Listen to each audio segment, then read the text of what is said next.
le Congolais vit avec moins de 450 ou 480 dollars par tête d'habitant par an.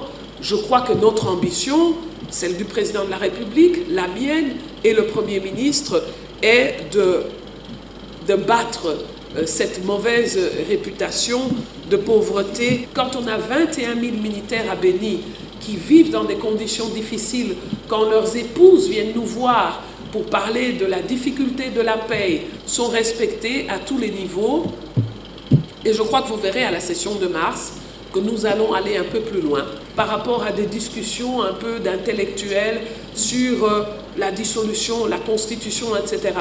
Quand je vois aussi que nous sommes passés d'un taux de change de 1600 francs congolais il y a un an à 1750 francs congolais aujourd'hui, je pense que celui qui n'a pas la possibilité d'un emploi stable, il est frappé en direct dans son portefeuille.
Merci.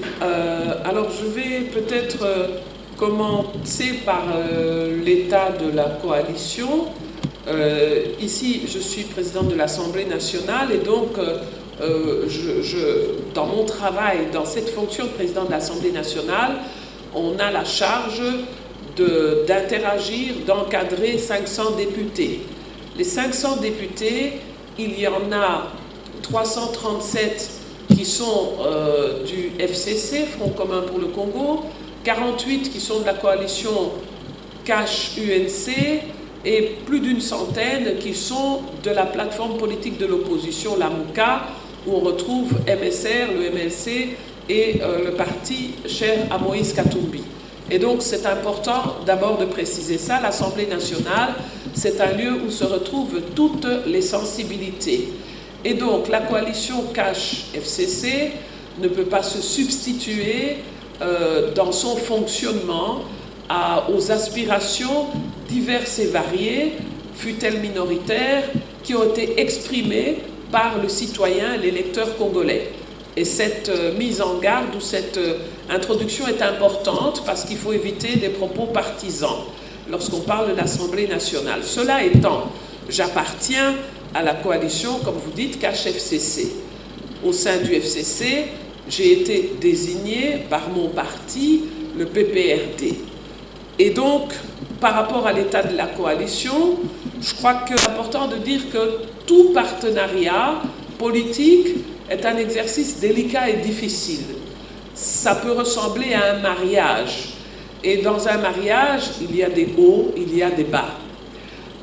Vous savez aussi que la coalition Cash-FCC est régie par un accord où chacun des partenaires a un espace de mouvement, d'action, d'interaction avec l'autre partenaire et que cet accord sous-tend l'évolution institutionnelle que nous observons à différents degrés au sein de la République. Alors, je peux affirmer que en qualité de présidente de l'Assemblée nationale, et si je regarde au travers de mon institution ce qui a été fait par cette coalition, je pense qu'on ne peut pas désespérer. On ne peut pas désespérer. Les démarrages ont été un peu difficiles pour mettre en place les institutions, mais cela étant, nous avons approuvé un programme de gouvernement au mois d'août avec plus de 300 et quelques voix, donc qui confirme la solidité, s'il fallait en douter, de cette coalition. Nous sommes arrivés à l'approbation du budget 2020. Nous avons obtenu comme coalition 419 voix. Il ne vous a pas échappé que 419 voix, c'est supérieur aux 395 et quelques membres députés que nous avons au FCC. C'est pour dire que sur la vision, le projet que nous voulons partager avec les citoyens de la République démocratique du Congo qui nous ont élus, nous avons obtenu un consensus même avec une partie de l'opposition. Et donc c'est au-delà de notre capacité de majorité parlementaire si on regarde sous l'angle numérique. Alors je crois que ça, c'est déjà deux témoignages de la robustesse de notre coalition lorsqu'on se concentre sur des sujets qui privilégient avant tout, par-dessus tout, l'intérêt du peuple congolais. Alors je pense aussi que le peuple congolais s'est exprimé. Ce n'est pas par hasard qu'ils ont voté un président de la République issu de l'ancienne opposition, mais que ce même peuple congolais n'a pas donné la majorité parlementaire à ce président de la République. Il a donné la majorité parlementaire au FCC majoritairement parce que je crois que le Congo est un pays de consensus. Le Congo est un pays d'équilibrisme avec 400 tribus, 4 langues.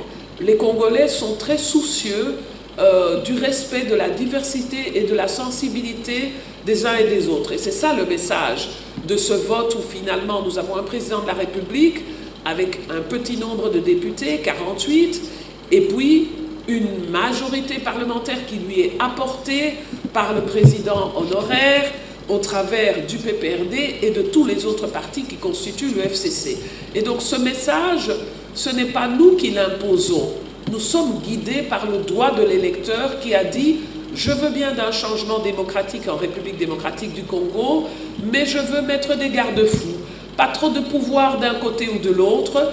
Je les oblige à se marier ensemble parce que ça aura un effet d'équilibrisme. » Et donc, voilà, je crois, le sens de cette coalition. En tout cas, l'Assemblée nationale et moi-même, de tout temps, les coalitions n'ont jamais été faciles, que ce soit en République démocratique du Congo ou ailleurs. Les coalitions sont toujours des exercices très périlleux, mais je crois qu'il faut sauvegarder l'essentiel, et l'essentiel, c'est l'intérêt du peuple congolais et non des querelles individualistes, égoïstes, politiciennes ou de positionnement. S'agissant de la question sur la dissolution, alors, vous avez probablement fait référence aux propos du président de la République lorsqu'il était à l'extérieur du pays, à Londres. Moi, j'ai le privilège, de par ma fonction, de ne pas avoir besoin d'attendre qu'il soit à l'extérieur pour parler de certains sujets. Et donc, lundi 13, nous avons eu, comme le veulent les pratiques institutionnelles en République démocratique du Congo, nous avons eu un long entretien de 2h30 avec le président de la République, le président Félix Tshisekedi.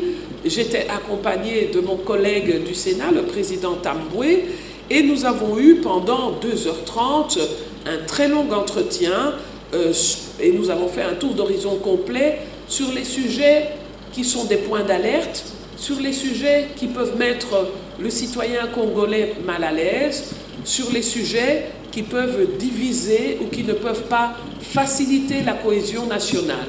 Aussi bien la dissolution que les sujets sur les provinces, que l'évaluation de certains textes de loi, que les réformes institutionnelles.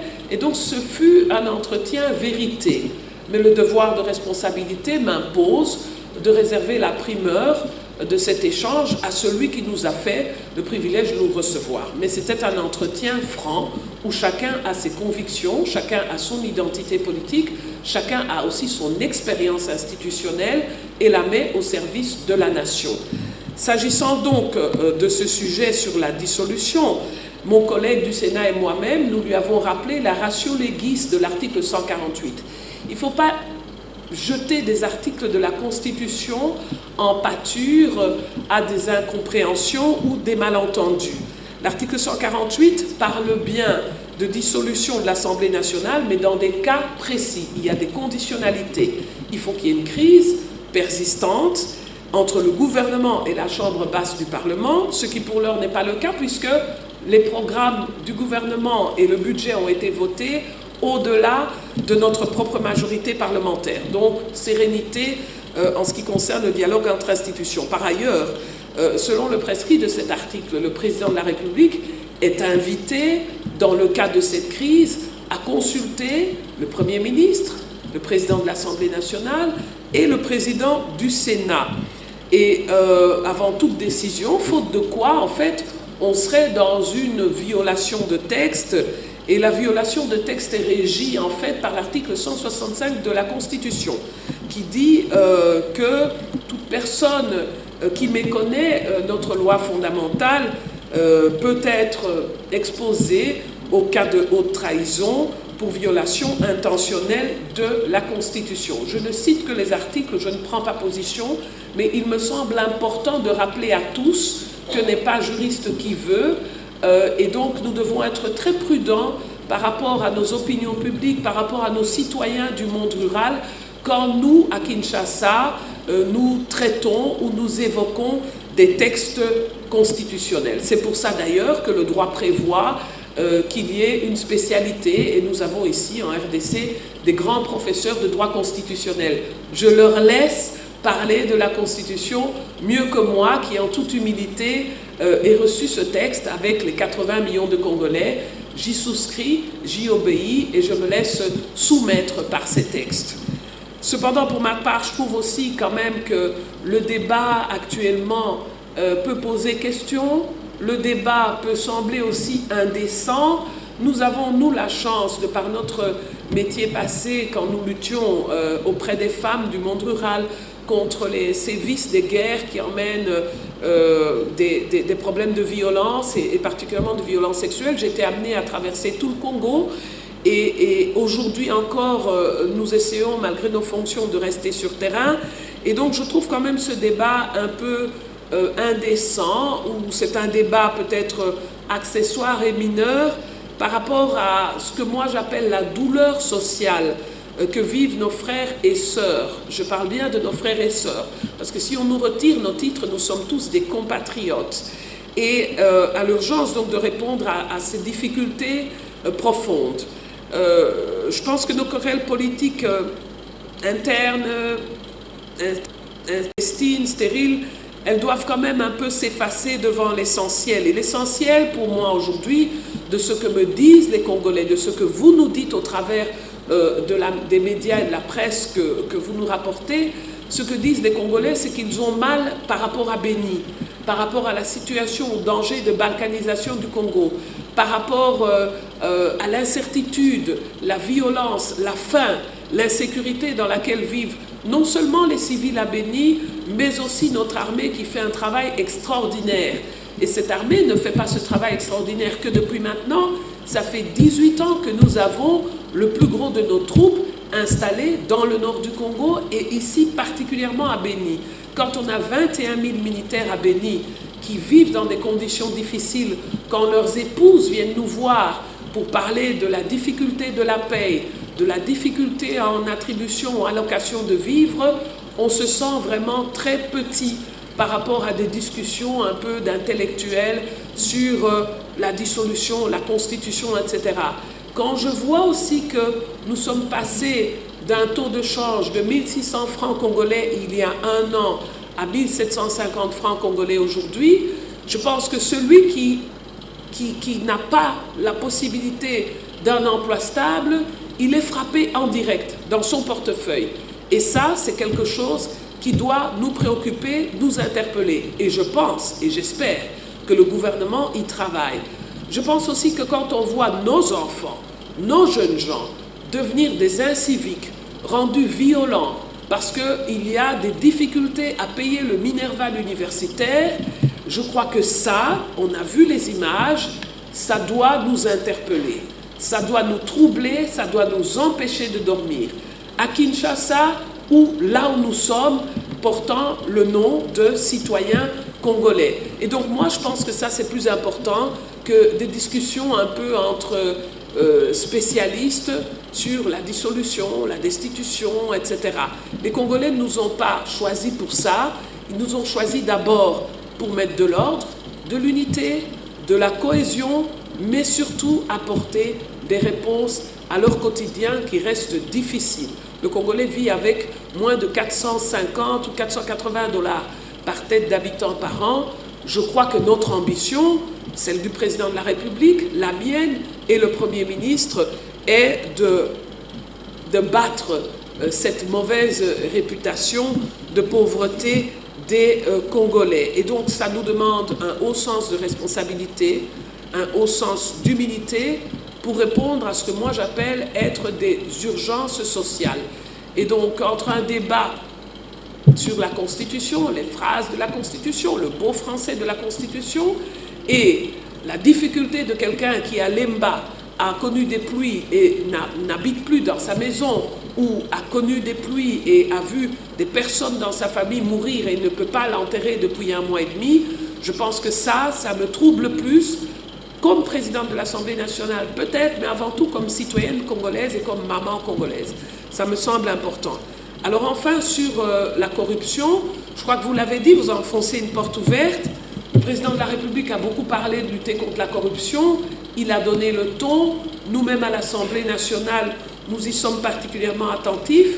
Il ne vous a pas échappé non plus que nous avons eu des sessions très pleines en termes d'installation des institutions et des outils qui permettent de gouverner. Le budget qui a pris un temps quand même important.